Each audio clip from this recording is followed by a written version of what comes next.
तो अयाज सादिक साहब ने भी कह दिया है कि नवाज शरीफ जनवरी में वापस आ रहे हैं, यानी अगले साल पहले महीने वापस आ रहे हैं।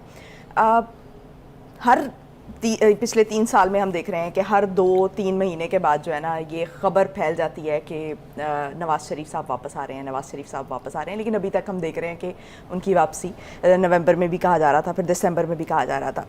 तो क्या इस बार जो है वो वाकई जनवरी में आने का फ़ैसला हो चुका है? और दूसरा ये कि कानूनी मामलात हल होने थे उनके आने से पहले, तो अभी तक तो हम उनमें कोई पेशरफ्त नहीं देख रहे। तो फिर क्या अगर जनवरी में उनकी वापसी मुमकिन है तो ये 1 आध महीने में 1.5 महीने में ये मामलात हल हो जाएंगे? देखिए, आपने 2-3 चीज़ें तो हमें पता चल गई हैं ना। एक तो इसाक डार साहब आ गए, प्रोटेक्टिव बेल ली, प्रोटेक्टिव बेल लेने के खिलाफ बाद अपने केसेस ख़त्म करवाए। अब अपनी जो प्रॉपर्टीज़ उनकी जो FPR ने सीज़ कर ली थी उनको भी अनफ्रीज़ करवा दिया। अब लेटेस्ट खबर ये है कि सुलेमान शहबाज वो उन्होंने भी एप्लीकेशन देने का इरादा किया है कि हम उन्हें भी प्रोटेक्टिव बेल मिल जाए, वो भी वापस आना चाह रहे हैं। वो भी 3 साल से बाहर बैठे हुए हैं। तो इसका ये मतलब है कि कुछ रास्ते अब वो खुल रहे हैं। और यकीनी तौर पे अगर इलेक्शन की तरफ किसी स्टेज पे जाना है तो मैंने तो पहले भी ये कहा है कि उससे पहले कम से कम 4-5 महीने पहले नवाज शरीफ साहब वापस आ जाएंगे। जाहिर है कि पार्टी लीड करनी है उन्होंने तो आएंगे ही ना। तो 3 माह की तो कैंपेन होती है, उससे पहले आके अपने वो कोर्ट केसेस जो है वो ख़त्म करवाने हैं, जैसे मैंने कहा लेवल प्लेइंग फील्ड करवानी है। तो अब बातें शुरू हो गई हैं। खान साहब, इमरान खान लगे हुए हैं इलेक्शन कराने हैं। मैंने कहा था जून जुलाई में शायद इसका ऐलान हो जाए और कुछ मामला आगे बढ़े।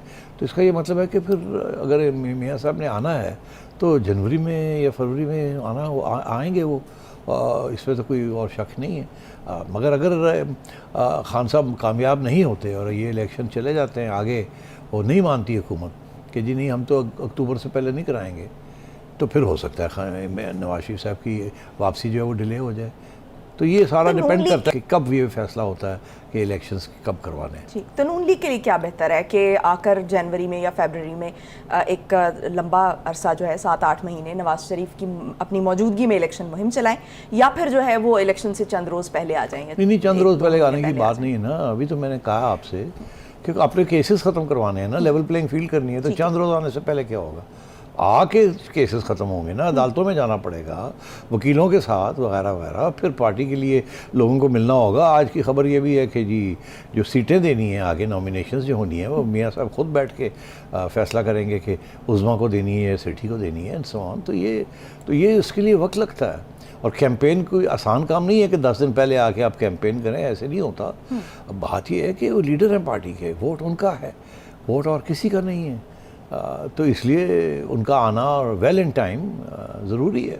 तो कानूनी मामलात भी करने पड़ेंगे ना, उसके बगैर देखिए वो अभी हेड ऑफ़ द पार्टी भी नहीं है और पार्टी के और वो हिस्सा भी नहीं ले सकते। मैं आपको कह रहा हूँ कि उन्होंने अपना वो नाअहली जो है वो ख़त्म करवानी है, उसके बाद उन्होंने इलेक्शन लड़नी है और अगर इलेक्शन जीतते हैं तो वो खुद प्राइम मिनिस्टर बनना चाहेंगे। तो अगर ऐसी बात है तो फिर जाहिर है पहले आके तैयारी करनी पड़ेगी ना, पार्टी को तकड़ा करना पड़ेगा ना। पार्टी तो बड़ी इस वक्त मायूसी छाई हुई है पार्टी के अंदर, बिकॉज जिस किस्म की हुकूमत इक़दाम कर रही है, स्पेशली जो पॉलिसीज़ हैं, इकनॉमिक पॉलिसीज़। और फिर ये भी आपको पता ही है कि कुछ अरसे से मियाँ साहब कह रहे थे कि जो आप इकनॉमिक पॉलिसीज़ कर रही है ये हुकूमत, वो इत्तेफाक नहीं करते उससे। वो समझते हैं कि आवाम के ऊपर बहुत सख्त दबाव डाला जा रहा है और इतनी भी कोई बात नहीं है। इसीलिए इसाक डार साहब को भेजा और मिफ्ता इस्माइल साहब को कहा कि स्टेप असाइड, बिकॉज वो समझ रहे थे कि मिफ्ता इस्माइल साहब बहुत जल्दी IMF के आगे घुटने टेक रहे हैं। कुछ आवाम का भी सोचना चाहिए।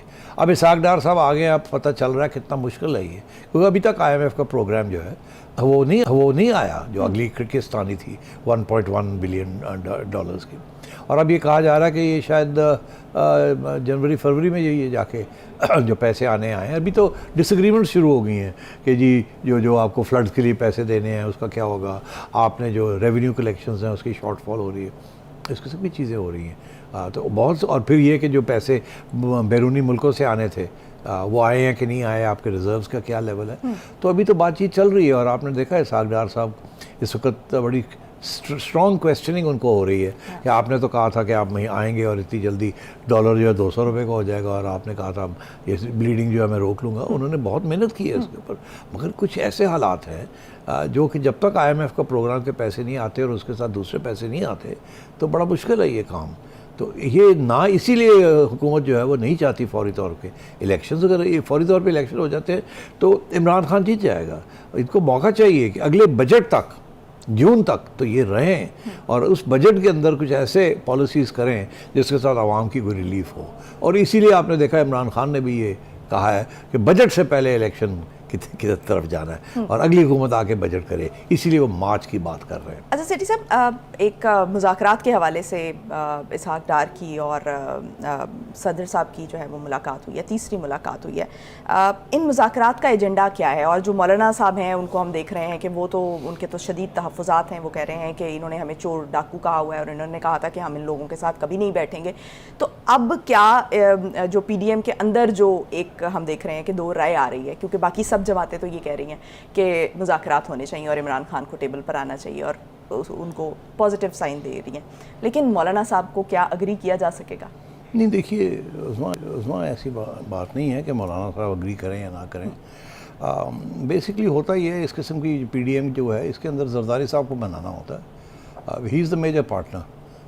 तो मौलाना साहब के अपने इंटरेस्ट ज़रूर हैं और एक वो असूलन भी उनकी एक मौक़िफ़ होता है। मगर जब मियाँ साहब और नवाज़ शरीफ साहब एक तरफ और शहबाज शरीफ साहब और जरदारी साहब सारे एक ही सफ़े पे आ जाते हैं तो फिर मौलाना वहाँ अंदर कह देते हैं जी मेरा तो ख्याल है नहीं करना चाहिए। बहरहाल अगर आप समझते हैं, आप ड्राइविंग सीट में हैं तो करना चाहें तो कर लें, मगर याद रखें 1 2 3 4 5, तो ऐसी बातें होती हैं। आई डोंट थिंक मौलाना का, देखिए ये नून लीग के अंदर भी तो बड़े लोग हैं ना जो कहते हैं मुज़ाकरात नहीं करने हैं। नवाज़ शरीफ साहब खुद कह रहे हैं कोई ज़रूरत नहीं मुज़ाकरात की। तो अगर मौलाना भी ये बात कह रहे हैं तो कोई समझ आ रही ना आपको।